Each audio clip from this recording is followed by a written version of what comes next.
संविधान की किताब संघी विचारधारा के लोगों ने फाड़ा है, प्रशासन की सह पे फाड़ा है।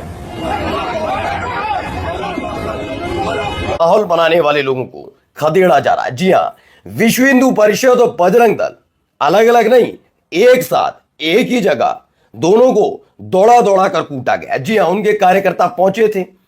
तमाशा करना आदत आप तो जानते ही हैं, बेरोजगारी चरम पर है तो यही काम धंधा शुरू है। तो ऐसे में उनके साथ जो हुआ वो आपको दिखाऊंगा। नमस्कार प्रिय बंधुगण, आपण मानक प्रत्येक को आउ गोटे वीडियो को स्वागत करुअछि। तेबे प्रिय बंधुगण, आज जो घटना रही अच्छी यहाँ पुराना नुहे, यहाँ हूँ रिसेंटली माने किछि दिन तले घटी अच्छी। आटा कौन घटी अच्छी आपन हुए तो थंबनेल देखिकी टिके अनुमान करि पारुथिबे कौन घटी। तेबे घटनाटी मु आपन को बुझाई दउछि। गोटे जगार यहाँ हूँ मध्य प्रदेशर जबलपुर अंचल घटना। आठी कौन होता माने गोटे जगार आंबेडकरवादी लोक माने सेमाने गोटे सभा करथिले। माने आपन कहिबे जे भीम आर्मी बा भीम सेना मते कहि परिबे, सेमानकर एक सभा थिला। आउ सेठी कौन होता ए बजरंग दल लोक माने पहुँची गंडगोल आरंभ करथिले। आउ केवल बजरंग नुहे, ता सहित मिशिथिले विश्व हिंदू परिषद एवं बजरंग दल दुई जन मिसिकी सेमाने कौन करथिले ना गंडगोल आरंभ करथिले, झगड़ा आरंभ करथिले।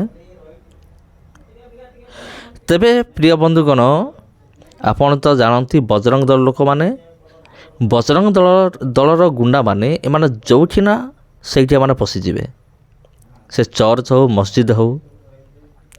आ एमाने भाविथिले जे एमाने जेमती चर्च रे पशिकी तोड़ फोड़ करंती, सेमिति आंबेडकरवादींकर मीटिंग रे पशिकी एमाने गंडगोल करिवे।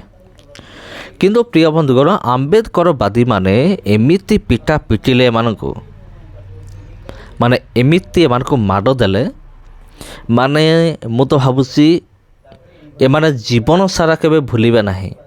एमिति माड़ दिया हिची बजरंग दल को, विश्व हिंदू परिषदर लोक मानकु। तेबे घटनाटी बिल्कुल सत अटे। एटा कौन सी माने कहानी नुहे कि ए न्यूज कौन सी पुराना नुहे, ये हूँ रिसेंट न्यूज। किसी दिन पूर्वर ये हूँ घटना। हाँ प्रिय बंधुगण, आ तथापि एमानकर माने मुहरे टिके लाज नाही। माने अलाजुकिया बा माड़ुआ गुड़ा माने माड़ खाइले मध्य एमाने कौन करिवे, जाकि अशांति सृष्टि करिवे। माड़ खाइले भी एमाने गंडगोल करिवे, चर्च रे पशिजिबे, जय श्रीराम नारा लगेबे। आ मस्जिद उपरे चढ़िकी कौन करिवे, तांकर पताका लगेबे। अनेक समय एमाने ए विधर्मी दल चर्च रो छात उपरे चढ़िकी क्रॉस को भांगिकी माने से जगह माने पताका लगे। माने अनेक जगार माने देखा मिली एमती न्यूज भी अच्छी इंटरनेट रे, जोटा आपण अति सहजरे पाइजिबे। एमानकर कला कारनामा को आपण सहजरे पाइजिबे। आउ किसी दिन पूर्वर आउ गोटे वीडियो मो चैनल रे आपण देखिथिबे, माने बजरंग दल लोक माने एक चर्च को भांगुथले।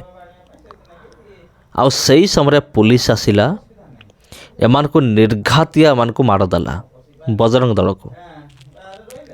किंतु तथापि एमान को मुहर लाज नाही। मु कहली परा प्रिय बंधुगण, एमान होचंते एक अलाजुकिया वंश, एमानकर मुहर टिके भी लाज नाही। एमाने माड़ खांतु, तथापि एमाने निजर माने घृणाजनक कार्य के मान करुथिबे, निजर गुंडागर्दी को एमाने छाड़िबे नाही। सेतिपे तो अनेक लोक माने एमान को गुंडा बोली ना देइचंती। मो मध्य एमान को गुंडा बोली ना दिए। आउ कहीं कहीं एमान को आतंकवादी बोली कहते। आ मो मध्य एमान को आतंकवादी बोली कहे, कहीं आतंकवादी एमान भितर कौन सी फरक नहीं। ଆତଙ୍କବାଦୀ ମାନେ ଘର ଭାଙ୍ଗନ୍ତି, ଏମାନେ ଚର୍ଚ୍ଚ ଭାଙ୍ଗନ୍ତି, ମସଜିଦ୍ ଭାଙ୍ଗନ୍ତି। ଆତଙ୍କବାଦୀ ମାନେ ବମ୍ ବ୍ଲାଷ୍ଟ କରନ୍ତି, ଏମାନେ ତଲୱାର ଚଲାନ୍ତି ଆଉ ବନ୍ଧୁକ ଚଲାନ୍ତି। ତେବେ କ'ଣ ଫରକ ରହିଲା? ଆତଙ୍କବାଦୀ ଆଉ ଏମାନଙ୍କ ଭିତରେ କ'ଣ ଫରକ ରହିଲା? କିଛି ଫରକ ନୁହେଁ ଆଜ୍ଞା। ଏମାନେ ହେଉଛନ୍ତି ଗୋଟେ ଗୋଟେ ଆତଙ୍କବାଦୀ। ଏମାନେ କାରଣ ଭାଙ୍ଗିବା, ଫୋପାଡ଼ିବା, ମାରିବା, ପିଟିବା ଏଇଟା ହେଉଛି ଏମାନଙ୍କର କାମ। ଏଇଭଳି ଖ୍ରୀଷ୍ଟିଆନ ବିରୋଧୀମାନଙ୍କର ଏଇଟା ହେଉଛି କାମ। ସେଥିପାଇଁ ମୁଁ ତ କହିବି ଏମାନଙ୍କୁ ମାଡ଼ ହେଇଛି, ବହୁତ ଭଲ ହେଇଛି। ଆଉ ଏମାନେ କେବେ ସୁଧରିବେନି। ଆପଣ କ'ଣ ଭାବୁଛନ୍ତି ଏମାନଙ୍କୁ ସୁସମାଚାର ଦିଆହେଇନି? ଏମାନେ ସୁସମାଚାର ଶୁଣିଛନ୍ତି। ସୁସମାଚାର ଶୁଣିକି ନ ଶୁଣିଲା ଭଳିଆ ସେଇଟା ତ ଅଲଗା କଥା।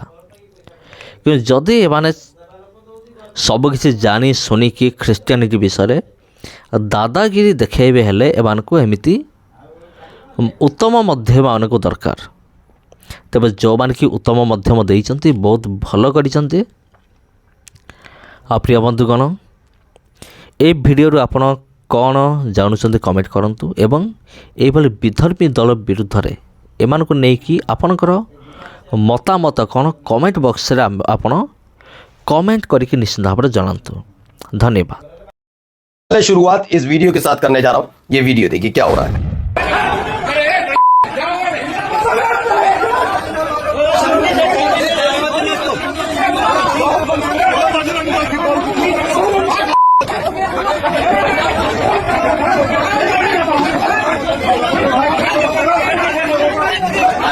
तो कूटे जा रहे, कौन है कूटने वाले वो बताऊंगा, कहाँ कूटे गए वो भी, और कौन कूट रहा है वो भी।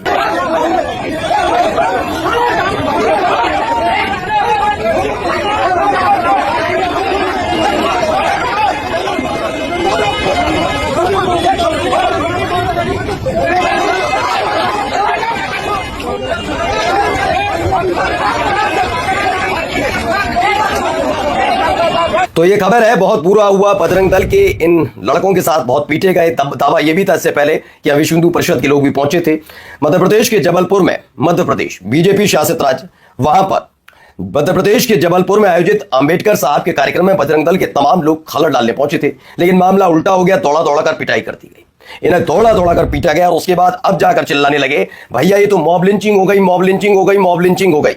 लोगों ने अब याद आया मॉब लिंचिंग, अब याद आ रहा है मॉब लिंचिंग। सोचिए, बजरंग दल के नेता लड़के बदसलूकी करने वहां पहुंचे थे सत्तावार। जबलपुर में कार्यक्रम चल रहा था, और चल किसका कार्यक्रम रहा था? कोई ऐसे वैसे का नहीं, बाबा साहब भीमराव अंबेडकर का कार्यक्रम, जिनको लेकर क्या क्या सोचते हैं बीजेपी के नेता, वो हम सबने देख लिया। और जो अंबेडकर साहब के खिलाफ गंदगी उगलते हैं, उनको सपोर्ट करने के लिए भी कौन खड़े रहते हैं, हम सबने देखा। तो फिलहाल ये खबर निकल कर